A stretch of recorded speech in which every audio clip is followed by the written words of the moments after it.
शुरुआत बड़ी खबर से करेंगे। आपको बता दें, सोनम वांगचुक को किया गया है गिरफ्तार। जोधपुर जेल भेजे गए सोनम वांगचुक। एनएसए के तहत गिरफ्तारी। इंटरनेट सर्विसेज भी बंद। गिरफ्तारी के बाद लेह में इंटरनेट सर्विसेज बंद। सिक्योरिटी वजूहात की बिना पर फौरन जोधपुर किया गया शिफ्ट। आपको बता दें, क्लाइमेट एक्टिविस्ट सोनम वांगचुक को एनएसए यानी नेशनल सिक्योरिटी एक्ट के तहत गिरफ्तार करके जोधपुर जेल भेज दिया गया है। वांगचुक पर इल्जाम लगाया गया है कि उन्होंने तशद्दुद भड़काया, कानून तोड़ा और गैर मुल्की फंडिंग हासिल की।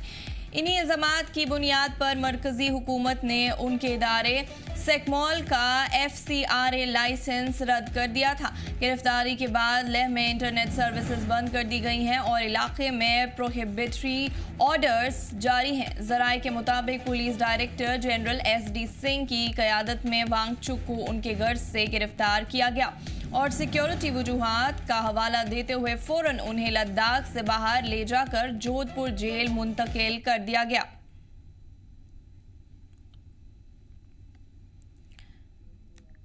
आपको बता दें, मारूफ क्लाइमेट एक्टिविस्ट सोनम वांगचुक को NSA के तहत गिरफ्तार कर लिया गया है और उन्हें फौरन सिक्योरिटी वजूहात की बिना पर जोधपुर जेल भेज दिया गया है। उनकी गिरफ्तारी के बाद लेह में इंटरनेट सर्विसेज को भी बंद कर दिया गया है और हालात पर कानूनी काबू बनाए रखने के लिए प्रोहिबिटरी ऑर्डर्स भी जारी किए गए हैं। जराये के मुताबिक ये कदम सिक्योरिटी एजेंसीज के इनपुट्स और लॉ एंड ऑर्डर को बरकरार रखने के लिए लिया गया है। सोनम वांगचुक पर इल्जाम है कि उनकी कुछ एक्टिविटीज ने पब्लिक ऑर्डर और दखली स्टेबिलिटी को चैलेंज किया, जिसके बाद उनकी तहफ़्फ़ुज़ी गिरफ्तारी अंजाम दी गई।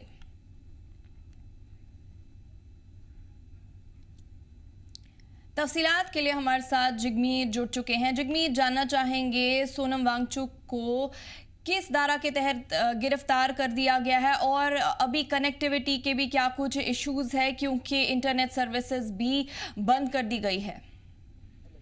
जी, जिस तरह से कल देर शाम जो ये खबर आई तो सोशल मीडिया के थ्रू भी ये खबर जो चल रही थी और जब एक निजी चैनल को जो उनके भाई जो फैमिली मेंबर जो इंटरव्यू दे रहे थे तो उसमें ये पुष्टि हुई कि सोनम वांगचुक को जो है पुलिस द्वारा जो है अरेस्ट किया गया है। और आपको बताता चलूं, नेट जो है इंटरनेट सेवा जो है यहाँ पर अस्थायी रूप से वो बंद है, यहाँ पर नहीं चल रही है अभी जो। और सेक्शन 163 जो है अभी भी इम्पोज है और यहाँ पर जो है कर्फ्यू जैसा यहाँ पर माहौल है और अलग अलग सिक्योरिटी पर्सनल जो यहाँ पर डिप्लॉय किया है लॉ एंड ऑर्डर जो है मेंटेन करने के लिए। जी, आप बताइए, इनकी गिरफ्तारी किस बिना पर हुई है? वहीं अगर हम बात करें तो लोगों ने क्या कुछ अपना रद्द अमल सामने लाया है इनकी गिरफ्तारी के हवाले से? जी, अभी तक लोगों का यहाँ पर जो है इंटरनेट सेवा बंद होने के कारण जो है और सेक्शन 163 इम्पोज करने के बाद जो है अभी तक लोगों का यहाँ पर इसके ऊपर जो है भी कुछ स्टेटमेंट जो है यहाँ पर नहीं आई है। हालांकि जो सोशल मीडिया थ्रू आप देख सकते हैं अलग अलग जगहों से जो है स्टेटमेंट जो है आ रहे हैं यहाँ पर अलग ले के अलावा जो, मगर ले से अस्थायी रूप से जब से इंटरनेट सेवा जो बंद हुई है तो उसके बाद जो है कुछ भी यहाँ पर अभी देखा नहीं गया। जी, तो ये इंटरनेट सर्विसेज बंद होने की वजह से लोगों को किन किन मुश्किलात का सामना करना पड़ रहा है जिगमीत, और क्या कर्फ्यू अभी भी इम्पोज्ड है लेह लद्दाख में?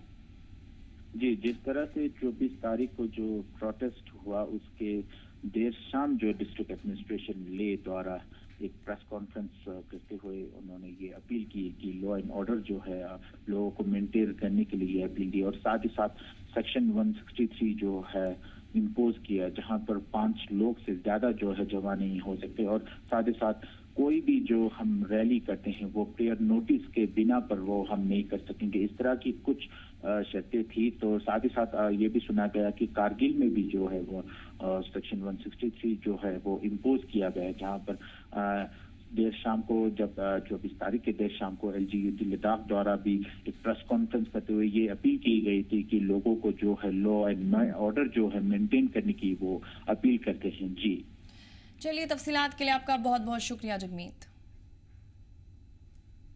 शुमाली कश्मीर के गुरेज सेक्टर में लाइन ऑफ कंट्रोल के करीब वाक़े 2 गांवों अछूरा और सरवन के रहने वालों ने बताया है कि उनके दर्जनों जानवर चराई के दौरान सरहद पार पाकिस्तान की तरफ चले गए हैं। ये जानवर गांव वालों के गुजारे का अहम जरिया है और उनकी जिंदगी इन्हीं पर मुनहसर है। गांव वालों ने भारत और पाकिस्तान दोनों हुकूमतों से दरख्वास्त की है कि वो इन जानवरों की वापसी में मदद फराहम करे। उनका कहना है कि पहले भी पाकिस्तान की तरफ से कुछ जानवर इस तरफ आ चुके हैं जिन्हें वापस भेजा गया था।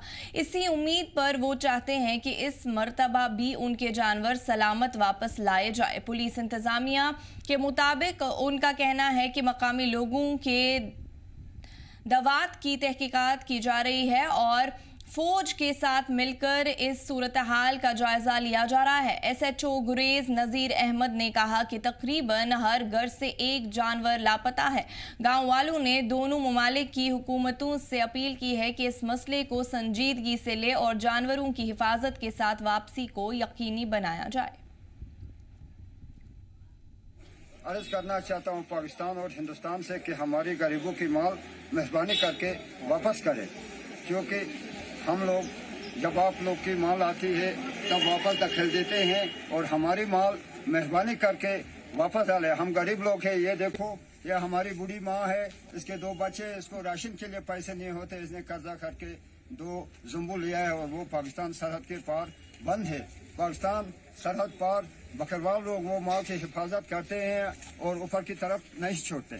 मेहरबानी करो। ये भी गाय है। पाकिस्तान हिंदुस्तान से अपील करता हूँ, ये माल हमारी, हम गरीब आदमी है, हम बॉर्डर में रहते हैं, कभी उनकी माल आती है हम वापस करते हैं उनको फटाफट। मैं भी चोरन का रहने वाला हूँ, मेरा नाम है अमीर अहमद लोन।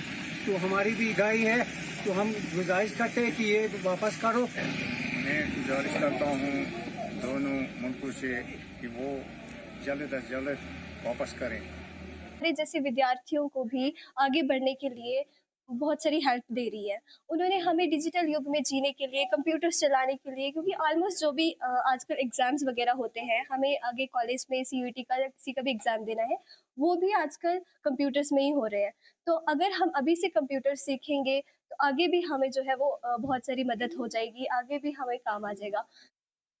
इंडियन आर्मी का मैं हमेशा से शुक्रगुजार रही हूँ कि उनके साथ कार्य करने में, उनके साथ आगे बढ़ने में और देश की तरक्की में जो हमें मोटिवेशन मिलता है या जो हम उनके साथ बढ़ के प्राउड फील करते हैं, उसके लिए मैं हमेशा से आभारी रहूँगी अपने इंडियन आर्मी के लिए। यहाँ पर 5 कंप्यूटर्स इंडियन आर्मी ने लगाए हैं, जिससे मैं आशा रखती हूँ और ये शुभकामनाएं देती हूँ अपने प्यारे बच्चों को, 11th-12th के स्टूडेंट्स को, जो कि यहाँ पर कंप्यूटर दिल लगाकर सीखेंगे, इसको टोटली यूज़ करेंगे और अपने जम्मू कश्मीर, अपने आगे बढ़कर अपनी बनी का नाम रोशन करेंगे और कुछ देश के लिए करके आगे बढ़ेंगे। जय हिंद, जय भारत। आज हमारे स्कूल में जो है काफ़ी इंडियन ऑफिसर्स ने काफ़ी कंप्यूटर जो है हमें डोनेट किए हैं। मैं उनका तहे दिल से शुक्रिया अदा करती हूँ कि उन्होंने हमारे मुस्तकबिल को रोशन करने के लिए इतना सोचा। और यहाँ पे कंप्यूटर सब्जेक्ट तो था, बट उसके प्रैक्टिकल की हेल्प के लिए भी वो अब हमारे बहुत काम आने वाले हैं।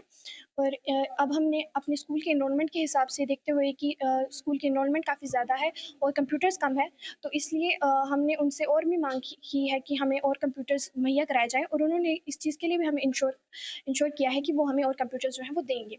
इस चीज़ के लिए भी मैं उनका तहे दिल से शुक्रिया अदा करती हूँ कि उन्होंने हमारे लिए इतना किया। कुलगाम पुलिस की पूरे ज़िले में अचानक नाका चेकिंग मुहिम। अमन अमान बरकरार रखने का कदम कुलगाम पुलिस ने कल रात ज़िले के मुख्तलिफ मकामात पर अचानक नाका लगाकर चेकिंग मुहिम शुरू की। ये हिफाजती इक़दाम अवाम की तहफ़्फ़ुज़ को यकीनी बनाने के लिए उठाए गए हैं, जिनकी तस्दीक पुलिस इंतज़ामिया ने भी की है। एक सीनियर पुलिस अफसर के मुताबिक ये नाका चेकिंग एक वक्त में पूरे ज़िले में की गई, जिसमें हसास इलाकों पर खास तवज्जो दी गई। देवसर इलाके में ये मुहिम SHO मसूदुल हसन की देखरेख में चलाई गई, जो कि ASP NHW मुमताज़ अली बट्टी की सुपरविजन में और SSP सरंगल की हिदायत पर अंजाम दी गई। पुलिस अफसर ने ये भी कहा कि इस किस्म की सिक्योरिटी चेकिंग मुहिम आने वाले दिनों में भी जारी रहेगी ताकि जिला में अमनो अमान बरकरार रहे और किसी भी गैर मोहतात अमल का बर वक्त तोड़ किया जा सके।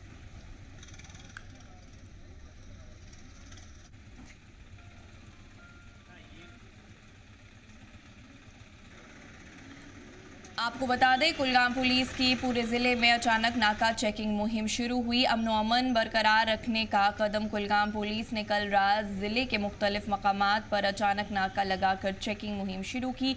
ये हिफाजती इक़दामात अवाम की तहफ़्फ़ुज़ को यकीनी बनाने के लिए उठाए गए हैं, जिनकी तस्दीक पुलिस इंतज़ामिया ने भी की है।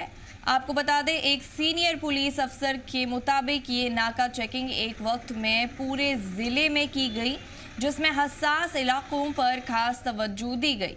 देवसर इलाके में ये मुहिम SHO मसूदुल हसन की देखरेख में चलाई गई, जो कि ASP NHW मुमताज़ अली भट्टी की सुपरविजन में और SSP साहिल सरंगल की हिदायत पर अंजाम दी गई। पुलिस अफसर ने यह भी कहा कि इस किस्म की सिक्योरिटी चेकिंग मुहिम आने वाले दिनों में भी जारी रहेगी ताकि ज़िले में अमनो अमान बरकरार रहे और किसी भी गैर मोहतात अमल का बर वक्त तोड़ किया जा सके।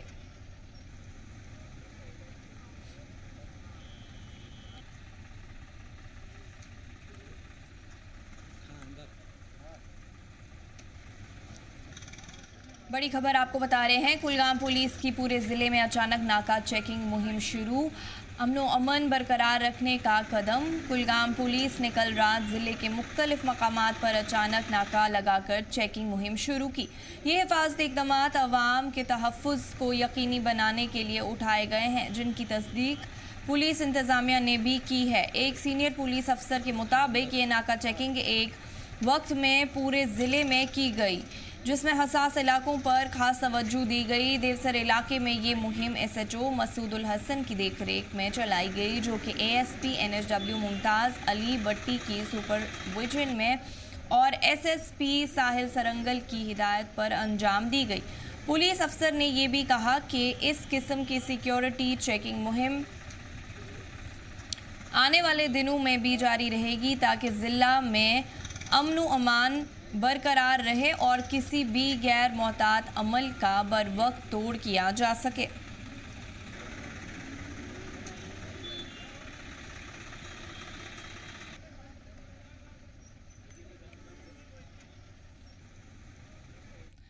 धोखाधड़ी व जल्दसाजी की जांच में छापेमारी शुरू। CBK ने श्रीनगर बड़गाम में शुरू की छापेमारी। बड़ी खबर आपको बता रहे हैं, बेमिना सदर, करानगर, कराल खुर्द समेत कई जगह पर छापेमारी। मुश्तबा ठिकानों से मिले जाली दस्तावेज और दीगर सामान, सभी कार्रवाई कोर्ट वारंट के तहत की गई है। जांच के लिए छानबीन अभी भी जारी है।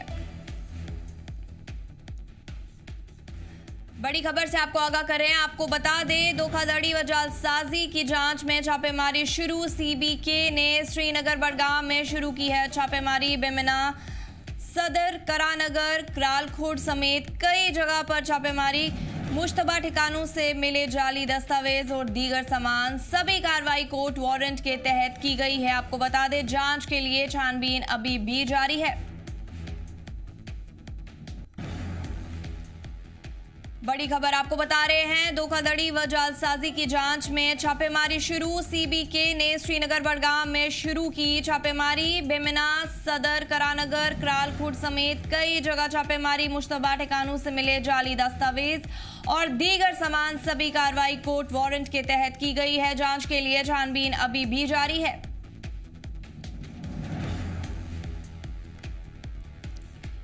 CBK ने श्रीनगर बड़गाम में शुरू की है छापेमारी। आपको बता दें, बेमिना सदर, करानगर, कराल खुर्द समेत कई जगह पर छापेमारी। मुश्तबा ठिकानों से मिले हैं जाली दस्तावेज और दीगर सामान, सभी कार्रवाई कोर्ट वारंट के तहत की गई है। जांच के लिए छानबीन अभी भी जारी है।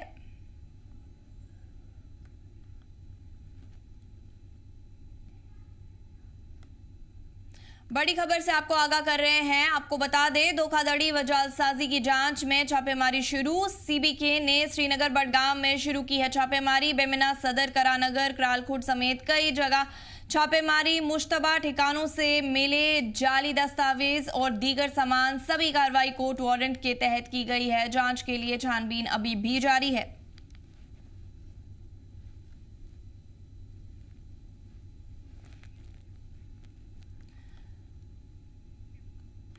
तफसीलात के लिए हमारे साथ श्रीनगर से मीर उमर जुड़ चुके हैं। मीर, जानना चाहेंगे सीबीके ने श्रीनगर के किन किन इलाकों में छापेमार कार्रवाई शुरू की है?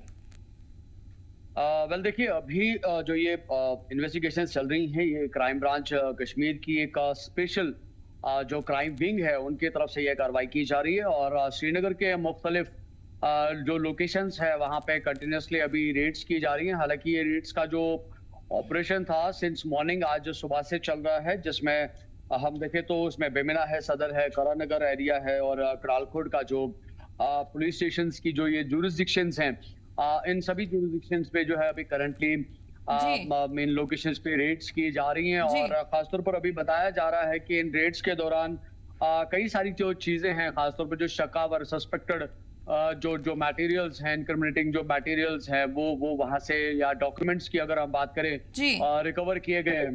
हालांकि अगर इसकी बैकड्रॉप में देखें तो ये कोर्ट में केस चल रहा था जो कि बड़ी एक फ्रॉड और फॉर्जरी को लेकर था, जिसको लेकर जो है 3-4 जो FIR जो है FIR 05/2025 के तहत जो है ये इन्वेस्टिगेशंस करंटली चल रही हैं, जिसमें 420 भी है, फॉर्जरी है यानी कि 468 और सेकेंड जो 471 है वो फॉर्जर्ड डॉक्यूमेंट्स यानी कि नाजायज और इलीगल डॉक्यूमेंट्स को इस्तेमाल करना, इन 3 चीजों के मुतालिक जो है ये FIR दर्ज की गई थी, जिसमें ऑनरेबल कोर्ट की तरफ से डायरेक्शंस आई थी इसके मुतालिक जो है फर्दर ऑन इन्वेस्टिगेशंस की जाए। और उसी इन्वेस्टिगेशन के तहत करंटली ना सिर्फ हम श्रीनगर की बात करें बल्कि बडगाम के मुख्तलिफ जो एरियाज हैं, लोकेशंस है, वहां पे भी जो है इस मामले को लेकर अभी इन्वेस्टिगेशंस और डायरेक्शंस के मुताबिक जो रेड्स जो है वो लगातार की जा रही है। और ये क्यों अमल में लाई जा रही है कार्रवाइयां, उमर, अगर हम देखें तो?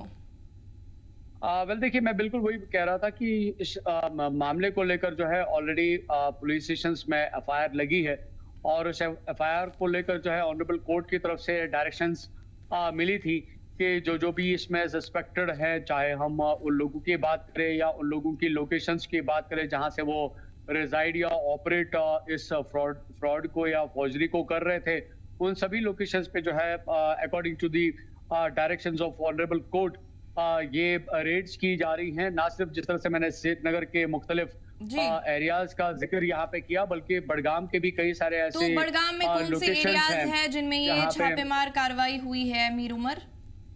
वेल देखिए, जिस तरह से अभी तक हमारे पास डिटेल्स अवेलेबल है उसके मुताबिक श्रीनगर की मल्टीपल लोकेशंस के बारे में जो है जिक्र तो ऑलरेडी किया गया है, जिस तरह से रिपोर्ट्स मिली हैं। लेकिन अभी बडगाम में क्योंकि ये अभी सिक्योरिटी का एक मैटर रहता है, पार्ट ऑफ द इन्वेस्टिगेशन है, ड्यू टू दैट जो है अभी बडगाम की जो लोकेशंस हैं जहां पे ये रेड्स की गई हैं उन लोकेशंस को अभी रिवील नहीं किया गया है। But according to Mir Umar, आखिर में आपसे एक अहम सवाल जानना चाहेंगे, अभी इलाके में कैसा कुछ माहौल देखने को मिल रहा है?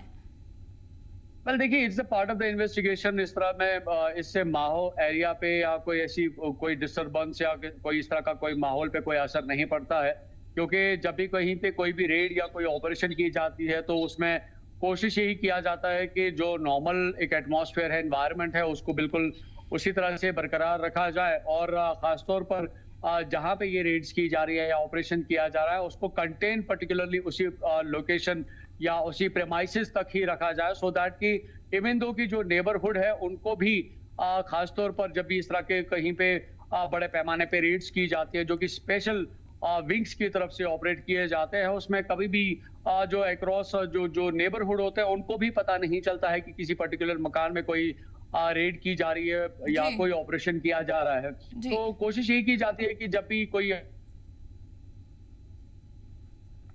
मोहल्ले को या इलाके को किसी भी तरह की कोई भनक नहीं लगती है जी। ताकि जो भी ये सस्पेक्टेड है इनको कोई भी इस तरह का कोई मौका ना मिले, कोई स्पेस ना मिले जिससे ये बिल्कुल। किसी भी तरीके से कानून को धोखा दे पाए। जी। चलिए, तफसीलात के लिए आपका बहुत बहुत शुक्रिया मीर उमर।